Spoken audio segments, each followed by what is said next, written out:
Hi everybody, நான் உங்கள் ஸ்ரீதர்.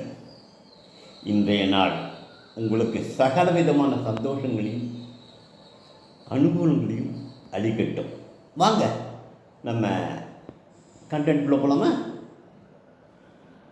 அதாவது சின்ன வயசில் வீட்டில் சுக்கு மிளகு திப்பளி வாங்கிட்டு வாடா அப்படின்னாங்க. அது எழுதிட்டா அப்படின்னு எழுதிக்கிறேன் சொல்லுன்னு சுக்கு மிளகு திப்பளின்னு எழுதிட்டேன். ஆனால் நான் பண்ண தப்பு, கமாவை மாற்றி போட்டேன். கமாங்கிறது நீங்கள் ரொம்ப சந்திக்கலாம் வாழ்க்கையில்.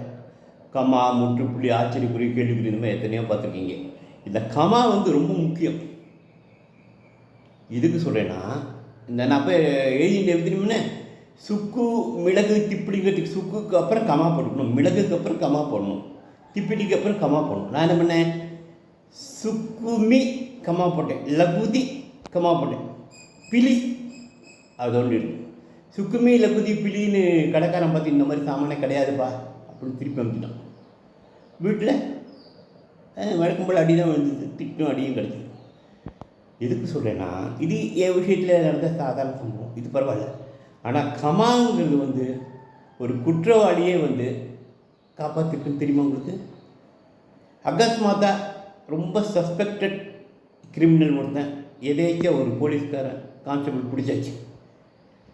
அப்படி என்ன பண்ணலாம் அப்படின்னு மேலே கேட்டிருக்கான். இந்த மாதிரி கம்யூனிகேஷன் அந்த காலத்தில் கிடையாதுனால ஒரு இது வந்தது. இது டெலிபிரிண்டர் வந்தது. அந்த மெசேஜ் அது என்ன போட்டிருக்கான், beat him not leave him அப்படின்னு அவங்க சொல்லியிருக்காங்க. அதாவது அவனை அடி, வெளியில் விட்டுறாத அப்படின்னு.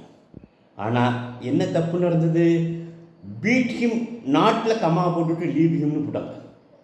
அதை பார்த்துட்டு அவன் ரொம்ப ஆச்சரியப்பட்டு போயிட்டான். அந்த கான்ஸ்டபிள் படாத பாடுபட்டு அவனுக்கு பிடிச்சமே இந்த மாதிரி பண்ணுறாங்க. என்ன பண்ணுறது, ஹெட் குவார்ட்டர்ஸ் சொல்கிறத கேட்கணும் அப்படின்னு அவனை விட்டுட்டான். ஒரு கமானால் ஒரு குற்றவாளி காலர் தூக்கி போட்டு ரொம்ப ஜாலியாக போலீஸ் சுட்டு போன கதை இதுதான். Thank you guys. நாளைக்கு இன்னொரு கண்டென்ட் சந்திக்கலாமா? Thank you all.